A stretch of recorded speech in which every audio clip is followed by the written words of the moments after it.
Isang magandang bagong Pilipinas. Ngayon ay Lunes, May 20, 2024. Diretsahang usapan sa mahalagang isyu sa bansa kasama ang mga kinatawan ng mga ahensya ng pamahalaan. Ako po si Nina Corpus. Mula sa National Security Council, ako po si Assistant Director General Jonathan Malaya. Ihatid namin ang mga programa at serbisyo para sa taong bayan. Tutok lang, narito na ang Bagong Pilipinas ngayon.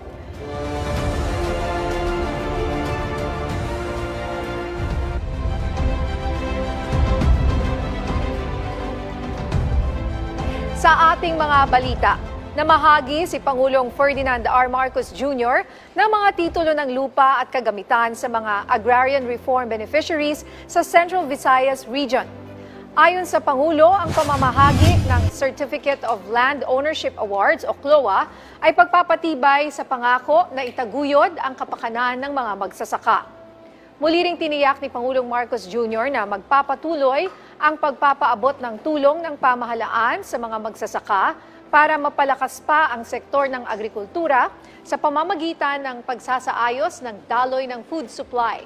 Aabot sa 2,867 hectares ang agricultural lands at farm-to-market roads ang ipinamahagi sa libo-libong benepisyaryo sa rehiyon. Ayon naman sa Department of Agrarian Reform, ito'y bahagi pa rin ng support to parcelization of lands for individual titling o project split. Kabilang din sa ipinamahagi ang mga farm machinery at iba pang kagamitan na nagkakahalaga ng 7.3 million pesos sa Agrarian Reform Beneficiaries Organization sa Negros Oriental. Magandang tanghali po sa inyong lahat at syempre, good afternoon sa aking partner, ADG John. Yes, good afternoon partner. Lunes na naman. Magkasama na naman tayo dito sa Bagong Pilipinas ngayon. And every Monday, we look forward to our interview with ADG Malaya. Talaga? Totoo ba yan? Of course. Sa usapin pa rin siyempre ng West Philippine Sea, ADG, yes. Sinabi ng China na malisyoso daw ang interpretasyon ng Pilipinas sa bago nilang Coast Guard regulation. Ano po ba ang detalye dito? Well, hindi ko maintindihan kung bakit tatawagin nilang malisyoso ito because itong bago nilang Coast Guard regulation kung saan di umano karapatan sila na magdetine, mag-aresto at mag-expel ng mga mangingisda, for example, o kung sino man ang nagtetrespass sa kanilang sinasabing karagatan without trial, partner, no? Ito po ay kinababahala ng ating pamahalaan at yung mga pamahalaan pa sa rehiyon. Kasi ito po, it does not only apply, hindi lang po ito nag-a-apply sa Pilipinas, it also applies to Taiwan, for example, to Brunei, Indonesia, to Malaysia, lahat ng mga bansa na nandyan sa South China Sea. And in particular, yung ating 200 nautical miles exclusive economic zone. So, yung ganito pong paglalabas ng China ng bagong regulasyon, kasunod or kasabay nung atin ito civilian convoy ay nakakabahala po sa atin and we consider this as provocative and escalatory, no? Kasi parang tinatakot nila yung ating mga mangingisda na pumalaot dahil pwede na daw nilang arestuhin and i-detain for 30 to 60 days kahit walang paglilitis. Wala pa naman na ganitong nahuhuli or dinidetine ang Chinese Coast Guard so far? Wala pa naman. Sa June 15 daw nila sisimulan ang pag-implement nitong bagong Coast Guard regulation na ito. Ngunit sa tingin ko, partner, parte lang to ng scare tactics ng China. No? Para bang ini-intimidate tayo, tinatakot tayo. So ang posisyon po ng National Security Council ay wag po tayo magpapa-intimidate, wag pa tayo magpapatalo dyan. Tuloy-tuloy lang yung ating pangingisda ng ating mga mamamayan at itaguyod natin yung ating karapatan. Kasi alam ng buong mundo na ang West Philippine Sea ay parte ng exclusive economic zone ng Pilipinas. Alam mo, ADG, nakakatakot pa rin, no? I mean, ako para sa isang ordinaryong mamamayan. Kasi pag-isipin mo, hindi malayong hindi nila ito gawin and actually do it. What if they actually do it? Detain our fishermen, our innocent, fishermen, for example, without trial? Well, unang-una, noong 2021, naglabas na rin sila ng bagong Coast Guard law na may ganito ring powers and authority, pero hindi naman nila ginawa. No? It's been how many years since then? So, ang sa tingin namin, and sa tingin din ng Philippine Coast Guard, this is an empty threat on the part of China. But, just in case, as you said, partner, baka gawin nga nila ito, nag-utos na ang ating Pangulo and si National Security Advisor Eduardo Año sa ating Philippine Coast Guard, kasama na rin ang ibang mga assets gaya ng Philippine Navy, na paigtingin yung presensya. Kumbaga sa lungsod, police visibility. No? Yes, yes. On the part naman of our naval assets, greater presence para kung sakasakaling may ganitong insidente, may matatawagan sila at pwedeng sumaklolo yung ating mga barko. Okay, so ano po pa, bukod sa sinabi ninyo, visibility, no, ano pa yung mga gagawin ng pamahalaan para protektahan ang ating mga kababayan sa mga panghaharas ng China dito sa West Philippine Sea? Well, ayaw kasi natin, partner, na bigyan to ng masyadong pansin kasi alam naman natin scare tactics lang ito. No? The moment kasi we raise this officially to the Chinese government, it's some sort of acquiescence or recognition na meron nga silang ganong klaseng authority. So, ang aming panawagan sa ating mga kababayan, tuloy-tuloy lang yung inyong pangingisda, yung ating mga civilian, yung mga civilian convoy na yan, tuloy-tuloy lang natin. At sa ating mga karatig bansa, dito sa ASEAN region, sa iba pang mga bansa na naniniwala sa international law, no? Let's just continue to sail these high seas. Yes. No? Nothing will stop us here except ourselves. No? I-assert natin yung supremacy of international law because that's the only way we can have a rules-based international order. Ito naman, ADG, nais din paimbestigahan ni Pangulong Ferdinand R. Marcos Jr. ang di umano'y wiretapping ng Chinese Embassy sa Manila sa isa umanong opisyal ng AFP. Ano ang hakbang ng NSC tungkol dito? Well, hindi po kami law enforcement agency. Ang law enforcement and investigative bodies natin, ang National Bureau of Investigation, the DOJ and the Philippine National Police. And I understand, I was told na ginagawa na nila yung karampatang investigasyon dito. No? But we support, of course, itong panawagan ng ating Pangulo na imbestigahan ito. Indeed, kung totoo man na meron ngang alleged wiretapping, this is a violation of Philippine laws. No? And hindi po maganda na yung mga bisita natin sa ating bansa na siyang mga diplomats, no? They're guests of the Philippine government, ay di umano, no? Ay lumalabag sa mga batas ng Pilipinas. So, importante po para sa ating bansa na malaman natin ang punot dulo nitong sinasabing alleged wiretapping kasi mismong Chinese Embassy ang nagpalabas nito. Alright, maraming salamat sa mga update mo, ADG John. Maraming salamat din, partner. Pinalawig pa ng Department of Agriculture ang ban sa importasyon ng sibuyas hanggang sa Hulyo ngayong taon. Ayon kay Agriculture Secretary Francisco Q. Laurel Jr., nananatiling sapat ang supply ng sibuyas at mababa ang presyo nito sa merkado, kaya walang nakikitang dahilan ng kagawaran para mag-angkat. Matatandaang iniutos ng kalihim ang pansamantalang pagtigil sa pag-aangkat ng sibuyas hanggang ngayong buwan ng Mayo. Batay sa projection ng DA, posibleng umabot sa 370,000 metric tons sa unang 6 na buwan ngayong taon.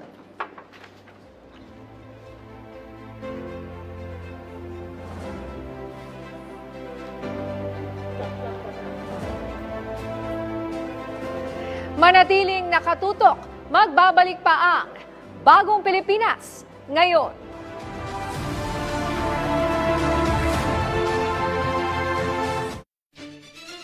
Susunod sa On Assignment. Ngayong buwan ng mga ina, isang kwento ng pagmamahal ng isang overseas Filipino worker para sa kanyang pamilya. Hatid ni Naomi Tiburcio. Pag may dinadamdam po yung anak ninyo, yung tipong gusto mong alagaan yung anak mo pero wala ka sa tabi po niya. Naitala rin ngayong Abril ang pinakamataas na heat index ngayong taon. Paano ito inaaral ng mga eksperto? At ano ang epekto nito sa ating mga kababayan? Kasama si Bien Manalo.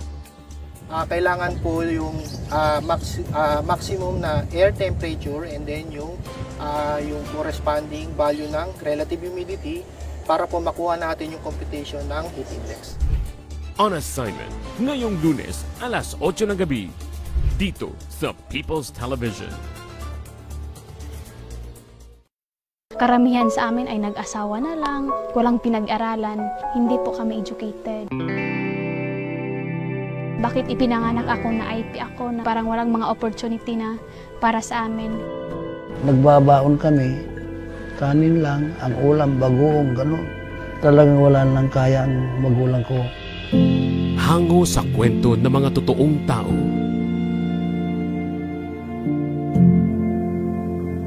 Tahanan ng mga award-winning documentaries.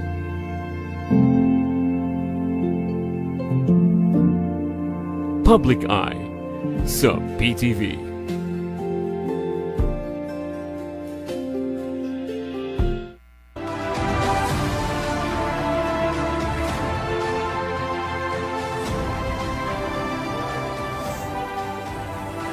Nagbabalik ang Bagong Pilipinas ngayon. Mindanao Development Programs at update sa amnesty program ng pamahalaan, ating pag-uusapan kasama si Commissioner Nasser Morohamsalik ng National Amnesty Commission. Commissioner, magandang tanghali po at welcome sa Bagong Pilipinas ngayon. Assalamualaikum rin and good morning sa ating tagapakinig. Una po sa lahat, Commissioner, saan po nakatutok ngayon ang mga development programs para sa buong rehiyon ng Mindanao? Sa Bangsamoro region po naka-focus ang development plans ng Mindanao. Dahil po sa pangkapayapaan usapan ng gobyerno natin at saka rebel organizations ng Bangsamoro, specifically ang Moro Islamic Liberation Front at saka ang Moro National Liberation Front. Okay. Yes, Commissioner, no? Partner, I was just in Mindanao last week at nag-attend po ako, Commissioner, ng Mindanao Peace and Security Forum sa Zamboanga at napakaganda na nung peace and order situation natin sa Mindanao. Ano po ang assessment ninyo as a Commissioner of the National Amnesty Commission sa ating peace and order situation? Except for sporadic encounters which are parang few between involving the roving forces and units of the two armies of the central government and the Bangsamoro region, wala pong malaking disturbances of peace and order. Because of the peace talks,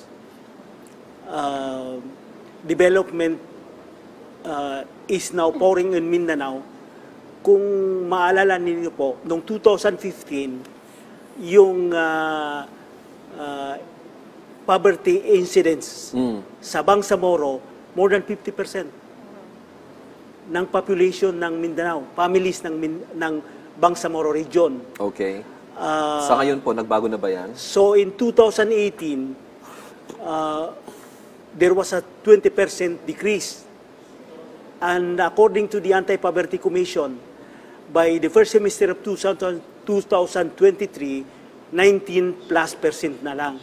Ang ibig sabihin nun, as years go by, and because of the peace talks, not to mention the investment sa Mindanao, which is in 2024, about 2.6 billion. Tuloy-tuloy na po ang improvement, development sa Mindanao. At tuloy-tuloy ang kapayapaan at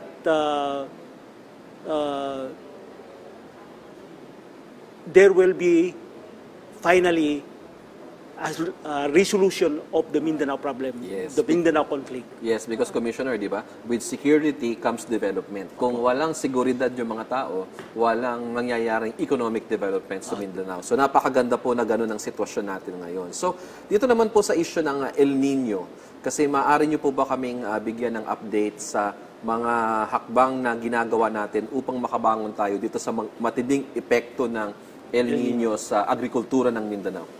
Sa experience ko po, because I'm from Mindanao, alam po ang Mindanao, mayaman sa tubig. For example, in Lanao del Sur, where I hail from, criss-cruising ang rivers doon, which are tributaries to the Lanao Lake, the second biggest lake in the Philippines. Hindi po nawawala yan. Of course, yung level, minsan, going down, pero not to a critical level. Sa Maguindanao, the biggest river yata sa Pilipinas, nandun, di Pulangi River. So, sa tingin ko, we will survive this El Nino phenomenon. So, kasi may biyaya ang Diyos sa ating madaming mga ilog. So, perhaps mas magandang katayuan po ng Bangsamoro region kumpara sa ibang rehiyon ng Pilipinas. What about in terms of weather? Kayo rin po ba sa banda dyan ay binabagyo katulad pag naririnig mo sa northern part, Cagayan, Norte? Normal yan. Normal po sa amin yung binabagyo. When it rains, it pours. Kaya matindi rin ang epekto sa inyo pag La Nina naman ang papasok. Matindi rin. Pero dahil sa may mga catch basins kami, we have lakes. For example, in Lanao, 3 lakes namin eh.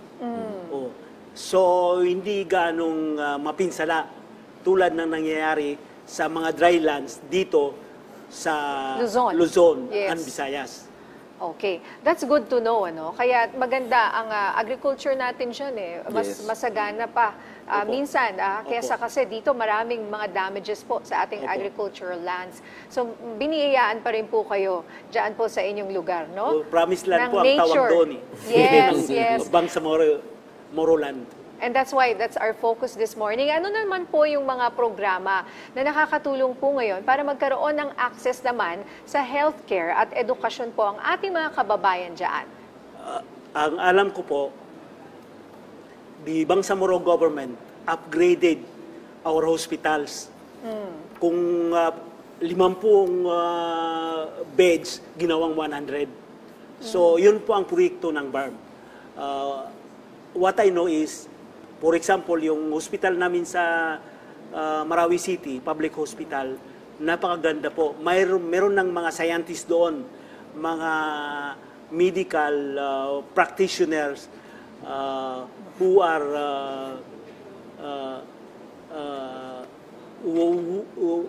who have the requisite qualifications to do all the works, medical works. They don't have to come to Manila anymore. Oh, yeah. For example, Binidayan rin, ganun rin. One of the towns there, third-rate towns, nagkaroon na ng upgraded hospital. So, continuing po ang proyekto ng Bangsamoro tungkol dito. Okay. Sa dako naman po, Commissioner ng Industrial Development ng Bangsamoro, for example, meron po napabalita dati na Industrial Park Development Program sa Bangsamoro. Kamusta na po ito? Alam mo, mayroon akong alam dyan eh, na hindi pa alam natin dahil they were not publicized yung mga proyekto. I did not read the Bangsamoro Development Plan, pero I remember during the time of, during the presidency of GMA, there was this plan from Saudi Arabia to open an agricultural complex in Lanao. Which will cover about 10,000 hectares of land. And every infrastructure will be built there, including runways. Pero hindi ko alam kung anong nangyari. Ang sabi nila, if that is materialized, magkakaroon tayo ng 10,000 employees from among us. Mayroon po rin isang project. When our friend, Ambassador Harun Alonto, was the ambassador to Iran. One time, he came home and I had a conversation with him. At saka sabi niya na, sir, may dala akong proyekto. Iran is going to establish a refinery in the Philippines. Pero unfortunately, he died. So walang follow-through conversations kami to know the details of the project. That was towards the end of the Ramos administration. Ang ibig ko lang sabihin, bakit natin hindi exploit ang possibility that other Middle East countries will invest here. That's right. Magtayo ng oil refinery. Kung ayaw natin sa Iran, di marami namang more Middle East May countries iba Medyo na masalimuot friendly sa ngayon atin. na. Correct. Oh, friendly sa atin. Opo. So, Busy ang Iran na yun eh. we should revive the project. Yes. Kasi sa tingin ko, hindi gagawin ng Iran yun kung hindi lucrative business eh. Oo.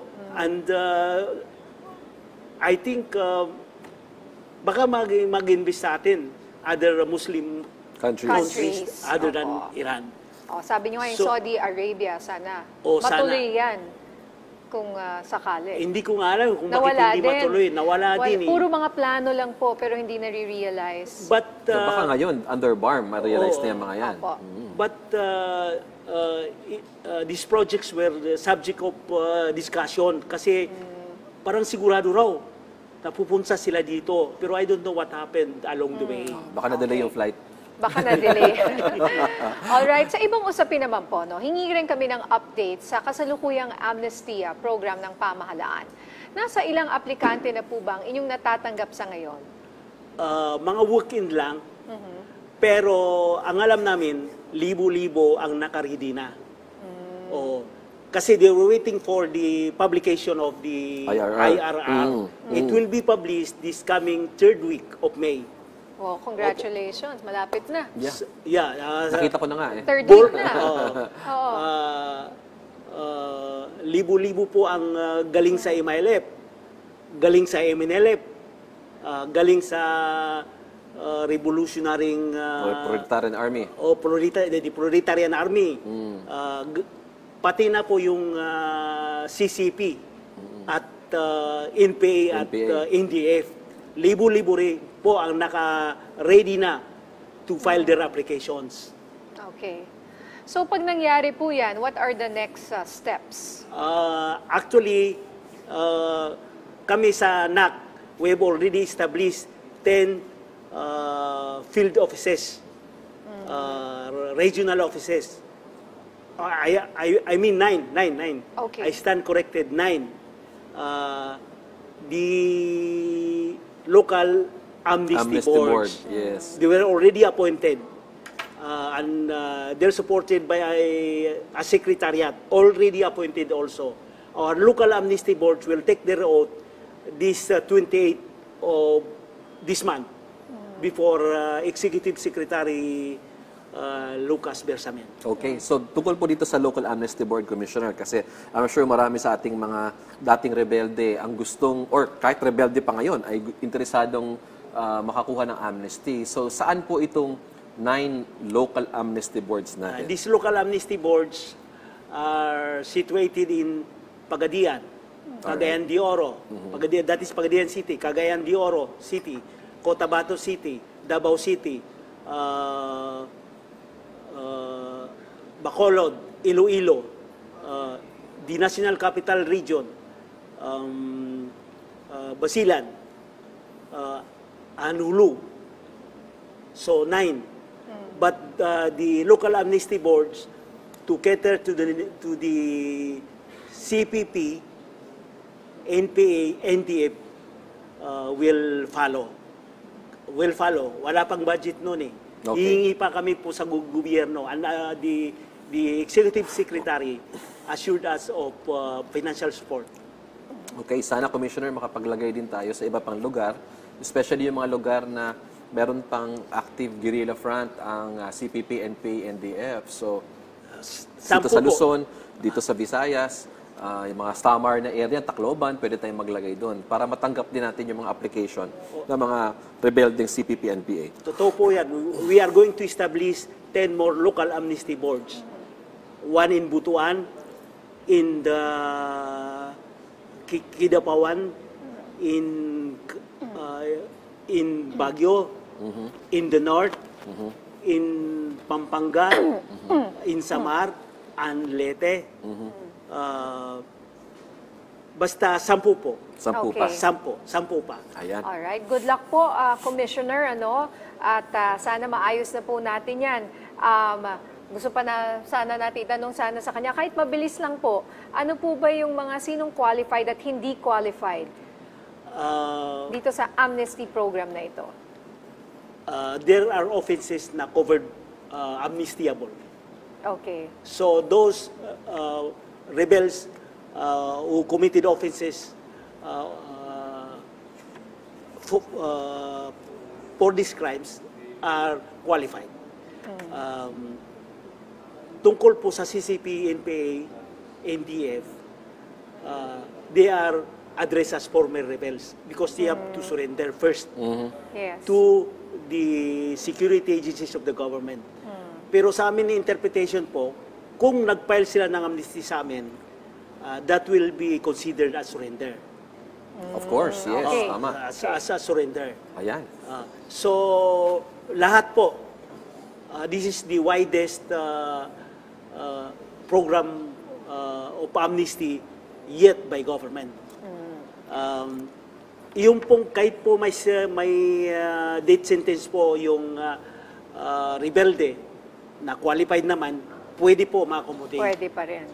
Okay. Detain or deprive of liberties, pwede rin po. Pupuntahan rin namin po yung mga lugar kung saan sila, especially those in jail or those still, in some remote areas na natatakot mag-file ng amnesty. Okay. Alright. Okay. Maraming salamat po sa inyong oras, Commissioner Nasser Moro Hamsalik ng National Amnesty Commission. Thank you po. Marami pang balita at talakayan sa pagbabalik ng Bagong Pilipinas ngayon.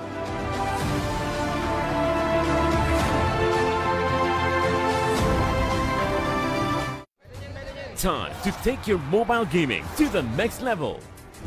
Join the Unity League Mobile Legends Bang Bang National Tournament. A total of 4.1 million pesos in cash and prizes await our new esports heroes. For the regional playoffs, the top 3 teams per tournament leg will win 20,000 pesos for third place, 40,000 pesos for the second place, and 60,000 pesos for the first place. And for the grand finals, the top 10 teams will face off, but only the best 3 teams will take home the biggest prizes of all.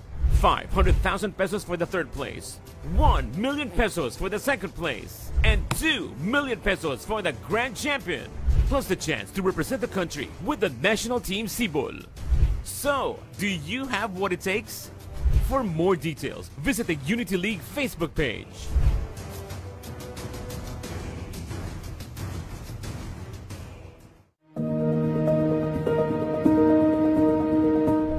Ako po si Clazel Pardilla mula sa Mauban, Quezon.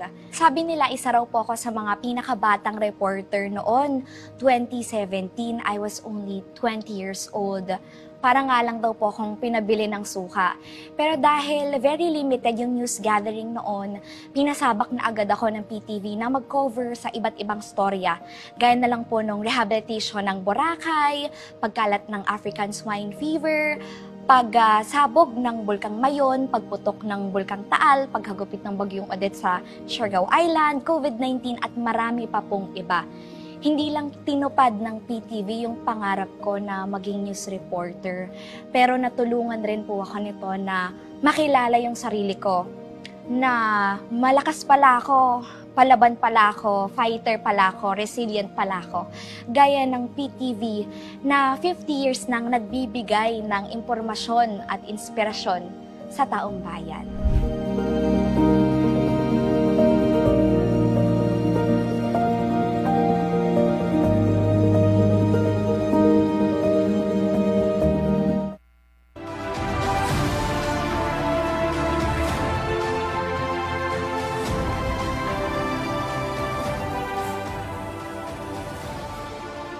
Nagbabalik ang Bagong Pilipinas ngayon. Unauthorized medical sources ng mga gamot, ating tatalakayin kasama si Attorney Pamela Sevilla, ang tagapagsalita ng Food and Drug Administration. Attorney Sevilla, magandang tanghali po and welcome to Bagong Pilipinas ngayon. Magandang tanghali po, Sir Jonathan, Miss Nina. Magandang hapon or tanghali rin po sa ating viewers and listeners po. Alright. Para po sa kaalaman ng ating mga kababayan, meron daw pong Republic Act 10918 na kayo ba ang nagpapatupad sa FDA? Ang Republic 10918 po is entitled the Philippine Pharmacy Act. Isa po itong regulasyon na ini-implement po namin sa FDA. Para sa kalaman po ng publiko, ang RA 10918 po is an act that aims to modernize and regulate the profession of pharmacy. So, baka magulat po ang ating viewers, bakit anong relasyon po nito sa FDA. So, si FDA po, binigyan po ng kapangyarihan under 10918 po sa ating Section 38, relative po dun sa requirements to operate and open an establishment or pharmaceutical retail establishment. So, with the enactment of RA 10918 po, nagsagawa si DOH ng administrative order and then subsequently nagsagawa po kami ng FDA circular to implement po. So, ang requirements po na ito ay relative po dun sa mga ating drugstores, pharmacies na kinakailangan pong sumailalim sa proseso ni FDA. Okay. So, attorney, bago lang ba itong batas na ito? Is it new at kakalabas lamang? Ang RA 10918 po is actually issued in 2017. Okay. Opo. So, it's an old regulation. Old regulation po na patuloy at aktibo pa rin naman po, still in effect.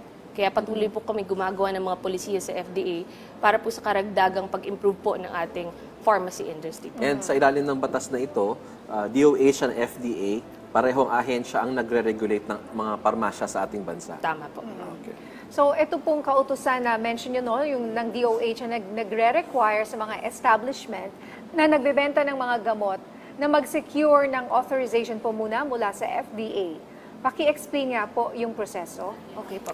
Mula po kasi sa Republic Act 10918, ang sabi ko po nga kanina, meron pong requirements for the opening or operation of an establishment. So with the administrative order po, tinatawag po namin yung guidelines for the operation or yung aming unified licensing. Doon po sa batas na yun or sa regulation po na yun, makikita kung ano po ang mga kinakailangan para po makapagtayo tayo ng isang drugstore or pharmacy. So base po yan sa RA 10918, kinakailangan po ng isang drugstore ay dapat may isang supervising pharmacist. Na-lisensyado. Na-lisensyado po ng FDA. At kung wala po yan, may mga katapat po yan na violation sa ating RA 10918 at doon po sa ating administrative order na sinagawa po ng DOH at ng FDA. Okay, matanong lang kita, attorney, kasi ang dami mga nagbebenta ng kung ano-ano mga herbal. Yes, uso diba? yan. Sa Maynila, pupunta ka sa mga tapos herbal medicines, ito ba ay saklaw ng FDA at kung ikaw ay magbebenta ng mga herbal or mga supplements, kailangan mo ng FDA authorization? Magandang tanong po, Sir Jonathan, kasi kamakilan lamang po, nagkaroon po sa directive po ng aming Director General Samuel A. Zacate, nagkaroon po siya ng direktiba sa aming opisina na magkaroon ng polisiya tungkol po sa traditional medicines and herbal medicines. So, itong herbal medicines po, tinitignan namin through international standards kung talagang kakayanin pumasok sa regulasyon ng sa ngayon ng FDA. So, ito po ay tinatawag na Task Force Thompson. Kaugnay po yan sa traditional medicine and herbal supplements or medicines na tinitignan po namin in the future kung magiging available ba siya sa atin po, sa bansa natin. Kasi sa katunayan po, hindi bago sa amin yung paglipanan ng mga ganong produkto. Yes. So, nakita po namin kung paano solusyonan, kung paano ang tamang daan, kung paano talaga siya mariregulate dito sa bansa po natin. Yung iba po na nakikita naman namin, nasa legitimate drugstores naman eh. And I guess iba rin yung mga nasa bangketa. Tama. Diba? Hindi natin talaga alam kung ano yon. Pero yung mga nasa legit, nakalagay naman siya no therapeutic claims. Tama po, kasi ang herbal medicine po sa scientific po niyan, pwede rin po kasi siyang pumasok either sa food center namin or sa drug center. So kapag sinasabi pong no therapeutic claim, kasi sa FDA po, para sa kalaman ng publiko, ang ina-accept lang namin po sa drug ay yung may therapeutic claim. Kung wala naman pong therapeutic claim, ay yung may nutritional claim po or health claim. Kunyari po, example, kapag sinabing, itong gamot po ay nakapagpapapayat, yun po ay hindi nutritional claim, hindi rin po siya health claim. So, merong mga ganong claim po na tinitignan pa rin, kaya kailangan dumaan po sa aming proseso kasi we have to delineate kung saan po siya pupunta, kung sa drug, sa cosmetics, or sa food. So, para po sa kaalaman tayo, yung sinasabi pong no therapeutic claim, tama po, ang pag tinagalog po natin, hindi nakakagaling, walang bisang pagpapagaling. Yun po ang ibig sabihin Parang ng mas Tagalog. naiintindihan ng tao yung walang bisang nakakapagpagaling. Tama. Dapat may Tagalog translation. Actually po, in the past issuances po, nire-require po namin na Tagalogin na po ito. Although hindi naman po namin nire-require na ilagay sa label, pero managerial action po namin na agency action po namin na gawin itong Tagalog para mas maintindihan po ng ating mga kababayan. Yeah, tama talaga na merong magsusuri. Kasi kung hindi susuruin ng isang ahensya ng pamahalaan yung mga claims, paano malalaman ng mga consumers kung alin ba yung tama? Like yung sinabi mo magpapapayat, ano nga ba yun? FDA ba ang kailangan tumingin doon? Tinitignan po yan ng FDA, kaya lang po kasi kung sasabihin natin pagpapayat, hindi po yan pasok dun sa definition ng drug natin under the Republic Act 9711. So, sino ang titingin nun? Kami po, na Kayo FDA. pa rin. Ang Republic Act 9711. Under nutrition. Yes po, under Or the food or drug center po namin or cosmetic center Or, po. okay. But it's not something that will cure you. Opo. Or gamots or treatment for Opo. something. Hindi naman po pinagbabawal, but it is under the law na kailangan dumaan po sa aming proseso para mas ma-ensure po namin yung safety ng bawat produkto na ginagamit ng publiko. Okay. Attorney, kamakailan nasa balita na naman ng FDA kasi tungkol doon sa issue ng mga doktor na nagbebenta ng mga gamot sa kanilang mga pasyente, no?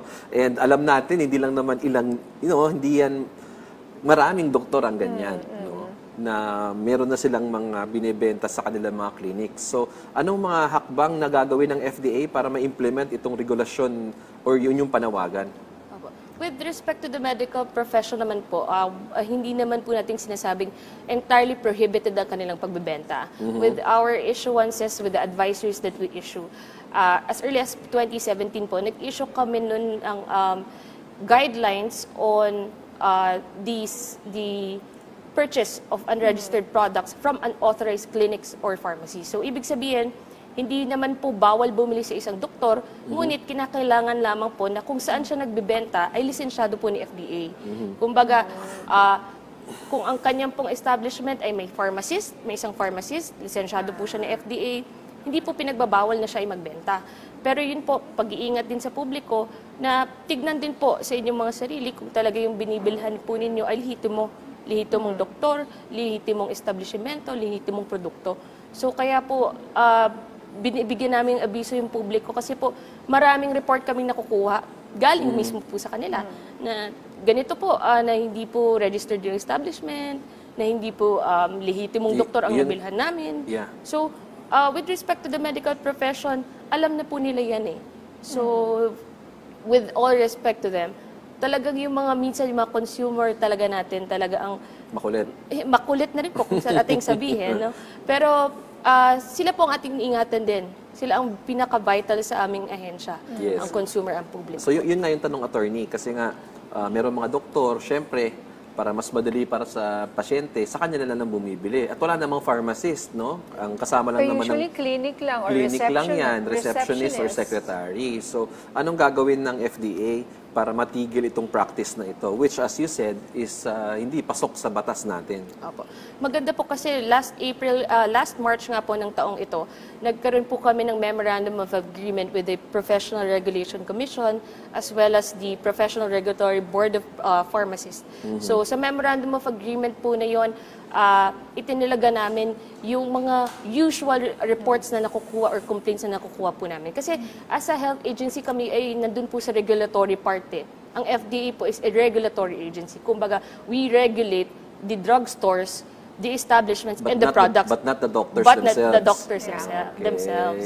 So, kumbaga po, humingi kami ng tulong from the PRC and the PRBOP para kung may report kaming matanggap, we have to communicate and coordinate with them. Paano po ba talaga masusolusyon ng ganitong mga bagay? Pero attorney, meron ba kayong authority? For example, ako, or may isa nagreklamo na itong doktor na ito ay nagbebenta ng gamot na wala namang karampatang clearance or authority from the FDA.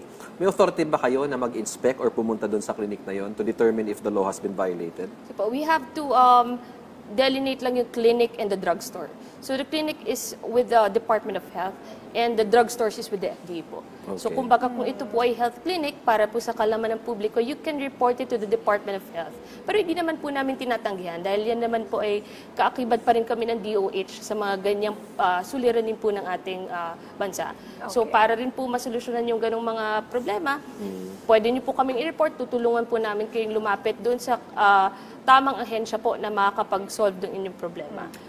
Okay, attorney, may datos po ba kayo kung gaano karami ang mga rehistradong pharmacies o drugstore sa bansa na, yung mga rehistrado po? Opo. Right now po, tinatayang nasa 29,000 po ang registered drugstores po sa FDA. Kasama po dyan yung mga non-prescription drugstores. Pag sinabi pong non-prescription drugstores, yan po yung makikita natin sa mga supermarkets or convenience stores na hindi naman po talaga sila drugstores pero may mga binibenta silang gamot. Meron, yun po, yes. kinakailangan din po yan ng lisensya or the license to operate from the FDA. Kaya doon po sa datos natin na 29,000 kasama po sila dyan. Yung unauthorized, ilan po yun? Yung unauthorized clinic or po, mga health facility? for the unauthorized po, wala kaming system, but patuloy po through our post-marketing surveillance.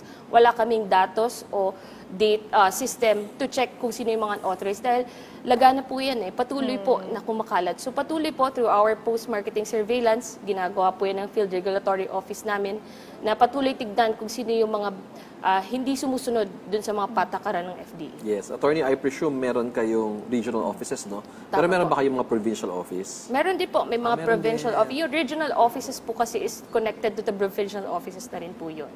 So, meron po, per region, may mga provincial offices na rin Kasi po. 29,000 to lahat. Opo, Kailangan nyo ng world, tao nationwide. para pumunta dyan sa Tama mga po. ang dami niyan. Kung wala Evaluators. kayong provincial office, mahihirapan ang FDA. You have to work with the local government unit kasi Tama ang po. LGUs ang mga nag-i-issue ng mayor's permit or business permit to operate. Tama po. Okay, bilang panghuli, ano po ang parusa sa mga mahuhuling establishment na hindi otorisadong magbenta ng gamot?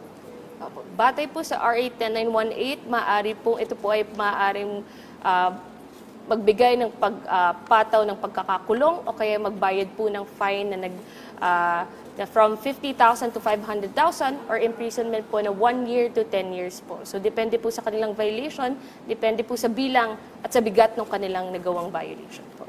Okay, so maliwanag yan, partner, yung mga violations ay subject to penalty. So wag po kayo magpapahuli, wag po kayo magbebenta ng gamot na wala namang otorisasyon mula sa FDA.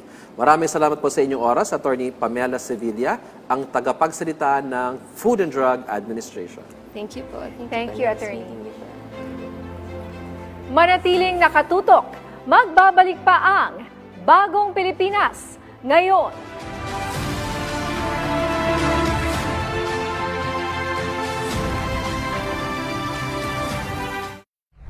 Panoorin, malinaw at malalimang pagsusuri sa mga isyung pampolitika at polisiya ng pamahalaan. Ipaliliwanag ng respetadong political scientist at akademiko na si Profesor Antonio Contreras. Punto de Vista. Mapanuring komentaryo na nagpapainit sa inyong umaga sa Rise and Shine Pilipinas.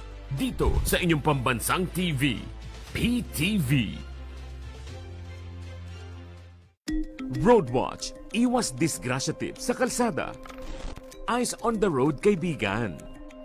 Ayon sa Republic Act 10913 o Anti-Distracted Driving Act, mahigpit na ipinagbabawal ang paggamit ng cellphone o anumang gadget habang nagmamaneho. Ibig sabihin nito, bawal tumanggap ng tawag, mag-text, maglaro, mag-compute, magbasa at mag-internet kapag hawak ang manibela. Siguruhin ang cellphone ay nakalagay sa safe zone ng sasakyan at hindi nakasasagabal sa line of sight mo habang nagmamaneho. Gumamit ng hands-free function. At kung gagamit ng Google Maps o Waze, iset muna ang destinasyon bago magbiyahe. Pwede lamang gumamit ng cellphone kung may emergency sa daan at kailangan tumawag sa kinauukulan. Hindi biro ang parusa sa mga lalabag sa batas, kaya sumunod sa lahat ng oras.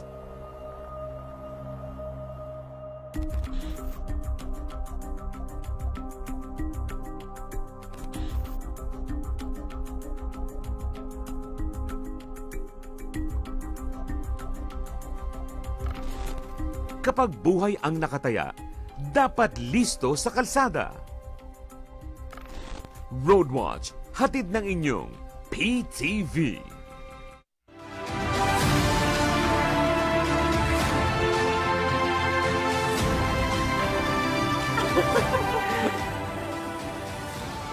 Nagbabalik ang Bagong Pilipinas ngayon. Social Protection Program for Adolescent Mothers and their Children. Ating alamin kasama si Maylene Mirasol Kiray, Acting Division Chief ng Knowledge Management and Communications Division ng Commission on Population and Development. Maylene, magandang tanghali sa iyo. Magandang tanghali, masayang pamilya sa inyo. Yeah, magkaklase daw kayo. Oh, yes. I'm very Anong subject? proud. Hindi, pareho kaming mascom sa UP. Broadcast communication broadcast. kami both. Mga broad pala kayo. Yeah. Ikaw schoolmate ka namin. Yes, pero upper schoolmate batch ka ka. Nagkasama tayo sa batch. Batch tayo. Hindi. Hindi naman. Kuya ka naman. Kuya. Obvious. Oo. Si Commissioner na, sir, UP din yun. Yes. Oh, brad ko sa UP naman. Ano pong frat nila? Alpha Phi Beta. Nag-usap na tayo. Oo nga. Pero ito, excited ako tuwing kasama natin ang Commission on Population. Marami tayong nalalaman, no? Kaya unahin natin to. Base sa inyong datos, Maylene, gaano po kalaki ang bilang ng adolescent pregnancies sa bansa ngayon?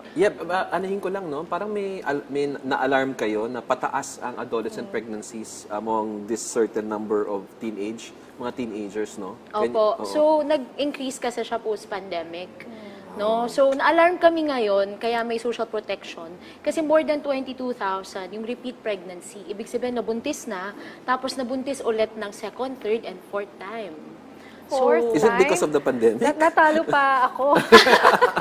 Opo, pero hindi na may tayo factor bata. yung pandemic, pero ang factor kasi talaga cultural.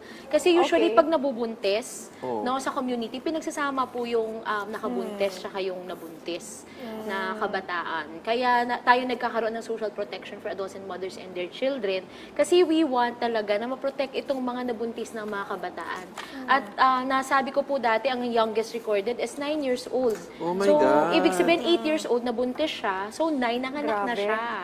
Okay, Oh pero my this God. is very Very rare. alarming. This is rare though. Hindi naman ito marami. So kakaunti lang naman yung 9. But yung usual age kung saan nabubuntis yung ating mga adolescents. How Andito old? tayo sa mga 14, 15, yan yun. Tapos Bata ang pa rin, nakakabuntis po, mga senior citizen. Senior citizens? Yes. So there's some kind of That's grooming so involved. shocking and alarming. Yes. But I'm not surprised because I used to cover the population, no? Okay. And talagang it's usually the older ones. And kasi itong mga bata sila eh. So parang lalabas, they were abused. Yes, there's an unequal power relations. Yes. Kasi pangkarelasyon mo, mas matanda sa'yo. Siyempre, diba, yun pa lang the fact itself na mas matanda. Nasusunod yun, wala kang masyadong voice. So, yun yung alarming. Pero Kaya bakit kami senior nagpo-call. naman? Hindi, kunyari kung 14, usually in their 20s, 20 plus. Seniors, ano to? May mga As in, where you're talking cases dun sa 60 data As na... in senior Yes. citizens, 60 and above? 60 and above. Oh Meron my dun sa God. data, may kita po natin. Mga nabubuntis. O di ano na yan, parang rape, di ba? May pwedeng sexual abuse and coercion. Oo, itong mga ganitong kaso. No? So, nananawagan kami talaga, kailangan nating i-protect yung mga kabataang nabubuntis. Kaya meron tayong social protection for adolescent mothers and their children. Kasama ang Department of Social Welfare and Development. So, ang tawag natin dito, Protectin. No? So, nais natin talaga maprotektahan yung mga kabataan natin pag nabuntis na lalo. Yeah, these are minors. So since minors yes. sila, this is already rape, no? Kasi wala naman tayo eh. Kahit nasabihin mo pang consensual, no? Oh. Because they are 14 and 15 years old. But, okay, ito sinasabi mong 22,000, ito yung repeat pregnancies. Hindi first time, How about So, yung first time? first May time. datos tayo dun sa first Opo, time? nag-increase po talaga siya, no?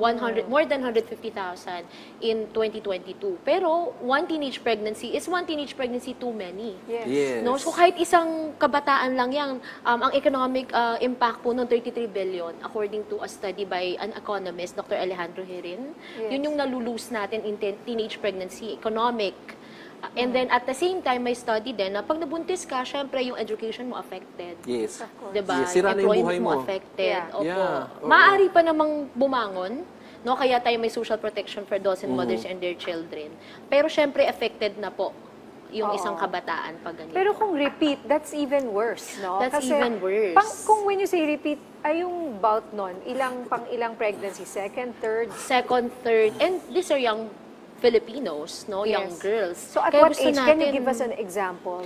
Usually, yung mga nare-repeat yan, yung mga 13, 14, 15, ganyan. Yan yung mga repeat pregnancy. Yung pag pinagsama na, yung anecdotal data or qualitative data kasi pag nabuntis, pinagsasama sa partner. So, syempre, ang instance na mabuntis muli, napakalaki. So you mentioned, this is also cultural, no? Yes so, po. Parang pangatawanan mo yung nabuntis mo, parang gano'n. Oo, or ikasal kayo, magsama na kayo, nabuntis ka Pero na I'm sure itong senior Parang citizen na ganon. ito, meron din tong asawa at mga anak. Yun pong ito, hindi natin masabi talaga. Pero yung mga senior citizen, maaaring may partner na before, tapos kasama na ngayon yung kabataan. No? Kaya nananawagan talaga kami mag-family planning, magkaroon ng programa para sa mga kabataan natin na buntis na, no? Aside from yung mga hindi pa nabubuntis. So what's your advice sa mga magulang na pinipilit nilang ipagsama kasi let's Yeah, say that's 13, right. 14, Yeah. 15 years old na nabuntis ka na, sige, magsama na kayo, lumayas ka na ng bahay. Di ba ganon? Imbis na isuportahan mo sila at tulungan. So ang nangyayari, nabubuntis agad. So pangalawang problema na, pangatlong Oh, problema. syempre, kumakapit sa patalim, pinalayas mo sa bahay, eh. Diba? Kaya po, nais namin talaga merong psychosocial healing. No? Kaya yung protecting ng DSWD, napakalaking factor talaga. Kasi may psychosocial healing doon. Na yung nabuntis, tapos yung parent niya, they bond together and then talk about ano nangyari. No? At the same time, gusto talaga natin na sana hindi po sila ipagsama sa iisang bahay. Or kung ipagsasama man, mag-family planning talaga, bigyan ng consent. Kasi po, bawal mag-family planning ang less than 18. Kailangan may parental consent, no, from the parents para makapag-family planning. So, yun yung gusto natin, na mga magulang, bigyan ng consent, no, for family Naku, planning. I'm sure yung mga iba hindi binibigyan ng consent or hindi nila alam kasi it was hidden from nabuntis them. na eh. Hindi, yung iba, secret, di ba? Yes, yan. Sikreto? Meron pa sa ating rapid appraisal, no, yung first trimester, secret yon, hindi sinasabi ng nabuntis na babae. Nabuntis siya, tinatago niya yon. Hanggang Ang mga kailangan, ang kailangan po, at least 4, no, check up, according to the DOH standard, at least 4. Siyempre, pag na-miss mo na yung first trimester, tapos hindi ka nakakapagpa-check up, napaka-dangerous po nun. Yeah, isa ito sa mga planong i-address ng reproductive health law, 'di ba? Kaya nga under that law kailangan yung mga contraceptives are readily available and then there's this social programs na i-implement. How effective has the implementation of the reproductive RPRH health law has So, been? effective naman po siya, pero kailangan pa ng mas matinding ngipin. Kaya we are calling for the passage of the Adolescent Pregnancy Prevention Bill, which is in the Senate right now. Kaya, grabe yung advocacy namin para pumapasa. No? Maisama rin sana siya sa SONA para mas matindi yung ngipin at call kung yung presidente po Kulang natin. pa yung mismo. reproductive health bill natin. Kailangan pa po natin ng mas maigting, no, na And focus on the adolescents. Ano yung focus on adolescents. nilalaman ng bill? Okay, yung nilalaman ng bill is that meron tayong binibigyan ng particular focus na may interagency na tututok sa issue na to, no, aside from the existing sa RPRH law. No, and at the same time bibigyan din ng consent, no, yung mga less than 18 para makapag-family planning. Yes. Kasi Dapat yun talaga. required, nung magulang, i-require sila na bigyan sila ng consent. Oo, at pwede mag-access ng family planning method kahit na ikaw ay minor, lalo na nabuntis ka na, kailangan mo ng family plan. Sana exempted na yung mga nabuntis na. Oo nga po, ito Hindi, yung 18, sana below 18. Ito yung fina-fight ng bill na ito, no? Kasi nais natin talaga Iba ba yun? Iba ba yun? Na Yung age? bigyan ng consent, yung mga less than 18 para makapag-family plan. So yung bill nasa Senado na. Sa Senado Ano na ba siya? Nasa committee level? Nasa committee level po. May committee report na ba? Wala pa? I think wala pa po. Parang committee hearing pa lang. Pero sa House, pasado na. Pasado na siya sa House. Ayun, so Sino sa panawagan Senado natin. Si Senator Risa Ontiveros, nagpapasalamat kami kasi siya talaga yung nakikitulong talaga dito sa fight na to. No? At siya din yung nagbigay ng social protection for adolescent mothers and their children sa GAA, sa General Appropriations Act. So merong budget talaga for this program because of the Senate. Yeah, sana naman magkaroon pa na tayo ng ibang interventions kasi pending the approval of this bill. Anong ibang interventions na pwede natin gawin, na pwede gawin ng pamahalaan para matugunan itong problema natin ng repeat pregnancies and yung teenage pregnancy sa ating bansa? Nananawagan po din kami, no, sa ating mga local officials right now na magkaroon ng ganitong programa for social protection for our adolescent mothers and their children. No, ano ba ito? Ikayo ay magde-design ng programa doon sa inyong level, no, magbigay kayo ng conditional cash transfer, social assistance, labor market interventions, no, para mapanatili yung protection nila na hindi sila mabuntis muli.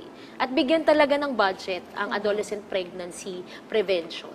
Alam mo partner, kung magkakaroon lang ng emphasis ito, kasi nakita ko pag gumalaw ang LGU, malaking bagay. Like yung vaccination program na ginawa natin during the pandemic, no? Without the help of the LGU, hindi natin maaabot yung rate na natin. So this could be another program na pwedeng tugunan ng DILG, ng ating local government units. Kasi sila naman talaga yung may presence sa baba. Tama po kayo ang dyan. DOH, nasa regional health centers lang yan. Ang meron talaga sa baba is the municipal health officer and the city health officer, plus the barangay. And the local population offices. And actually, right now po, population. itong pilot natin, naka-reach na tayo ng more than 800 adolescent mothers who graduated from the program. So ngayon, itong mga to, we are really looking into them na nakapag-graduate sila sa school. Nag-undergo na sila ng skills training, nagkaroon sila ng conditional cash transfer to help them lang. Nag-family planning method sila. Yeah, if I may suggest, kausapin nyo yung DILG because the DILG can mobilize the local government units. Yes, tama po kayo dyan. baka Actually, nakikinig ka-partner kayo, naman natin partner kasi sila. part sila ng Commission on Population Board of Commissioners. Ayan, NDSWD, DILG. Okay, marami pa sana. Balik ka na lang uli, Mylene, ha? Maraming salamat sa inyong Sana oras. good news pagbalik niya. Oo nga. Maraming salamat po. Nakaka-alarma yung balita ni Mylene. Oo. Of course, Mylene Kiray, Acting Division Chief ng Knowledge Management and Communications Division ng Commission on Population and Development. And classmate. And classmate. Thank you. And schoolmate. At bago po tayo magtapos, dahil birthday niya ngayon, batiin lang natin ang ating program director dito. Ano si Direk Chito? Sa Bagong Pilipinas, si Direk Chito Cabanatuan-Cuando. Direk, Ayan, birthday mo pala ngayon. Happy Oo, birthday, happy birthday. Direk. Andyan ba siya o absent? Then birthday leave. Hindi, andyan si Direk. Andyan si Direk? Happy birthday! Ayan o, nagwe-wave. Happy Walang birthday, leave Direk. dito. Thank you, Direk, for all your hard work. Yes. And for, keeping us here dito. Pag wala sila, yung ating mga kasama behind the scenes, wala po kami dito. Kaya maraming salamat. Ilan taon na si Direk? Yun na ang tatanungin natin mamaya. Mukha siyang bata, yun ang masasabi That's ko. right, oo. At dito na po nagtatapos ang ating programa sa araw na ito. Samahan ninyo po kami ulit bukas para sa mahalagang talakayan at mabilis na aksyon ng pamahalaan.